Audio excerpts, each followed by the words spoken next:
Now, this is a very exciting update. I completed one of my 2 parts to the psych eval that I'm required to have for my insurance approval, and it was way easier than I expected. And he even let me know at the end of the session that he was approving me to move forward in the progress. So I was trying not to jump out my seat, laugh, and hug him because he probably would have been like, hold on, wait, I changed my mind. But it is super exciting. And so I did want to take this update to give you all some information on what he asked and also like what to look out for and kind of what they're looking for. Not that I'm an expert, but I'm just going by the way my appointment went. So I hope this is helpful to you all. So I'll tell you a little bit about it.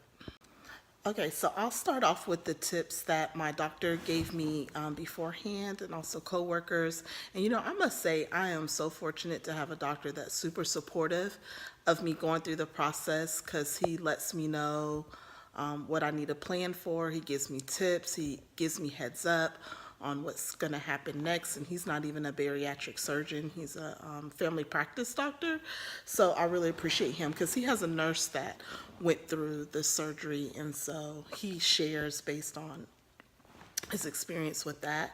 But yeah, so one thing that they're checking for is to make sure you have a support system. So are your family and friends supportive? Do you have someone there that's going to be supportive with you through the process? Because needless to say, there are going to be ups and downs, which makes perfect sense to me. So do you have someone there to be your constant? And I like that he was realistic and warned that sometimes like romantic personal relationships tend to fail or fall off, or they can because of jealousy, or maybe it's the person who had the surgery decides to end it because they're getting all this added attention. Well, good news, I'm used to getting attention anyways. So getting added attention is not to me a reason to end a relationship. To me, that's dumb. So I'm grateful for my support system, and I was able to speak to that. So he was very pleased to hear that. All right, so number 2 is, do you get enough sleep? So looking at your sleep habits, and really I would say habits in general. So that's kind of like number 3. Like, what are your habits? What caused you to fail in your weight loss journey in the past? Like me, I was able to talk about how I'm a snacker. In general, I actually don't eat bad. I just go through phases, and I really like carbs. So for the gastric bypass is really going to be a tool that will prevent me from doing those bad habits that I'm used to, because I'm going to dump. If you don't know what dumping means, I'll talk about that in another video. So yeah, those were like 3 big things that we talked about.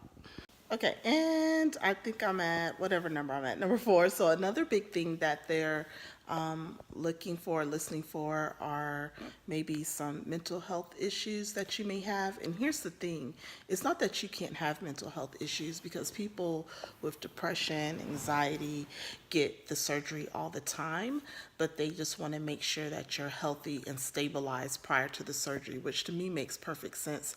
So I say, when you go to your psych eval, if you do suffer from anxiety attacks, depression, or any other type of mental health issues, please, please, please don't lie about it, because you're going to get the added help you need, and you're going to get medications to get you stable prior to surgery. So can it delay the process by a few weeks? Sure. But to me, it's well worth it, because if you go in and have the surgery without getting that type of help, then the results can be detrimental, and I don't see the mental health getting any better. It's just going to get worse. So I was very honest with how I went through a bout of depression and having anxiety and stuff. Like, I went through that some last year when I was in a difficult time in my life, but now I'm perfectly fine. I'm actually very happy. I'm like, right now, I'm probably the happiest I've been in many years. And so I was able to speak to that, but that is one of the things they're looking and listening for. And they're going to ask about mental health in your family, So you're going to have to speak about that. And then also what I like to talk about is they're going to ask about like obesity in your family, what has led you to have the habits that you have. Like for me, for example, I talked about how all of my family's social gatherings were centered around food. We did not get together or do anything without being a lot of food. And when I say a lot of food, a lot of bad food, or as we like to call it, Southern comfort food, soul food, but it really was not healthy at all. And so being able to change those habits, you know, for my family, my children, and myself as I move forward, because I'm not going to be able to participate in gatherings on that level.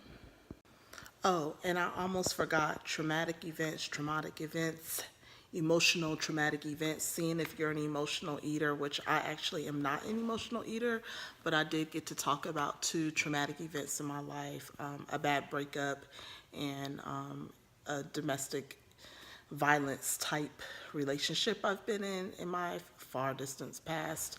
So that was actually felt pretty good being able to talk about it, but I have received treatment for those things already, but it was good to relive and have someone listen and pretend they cared.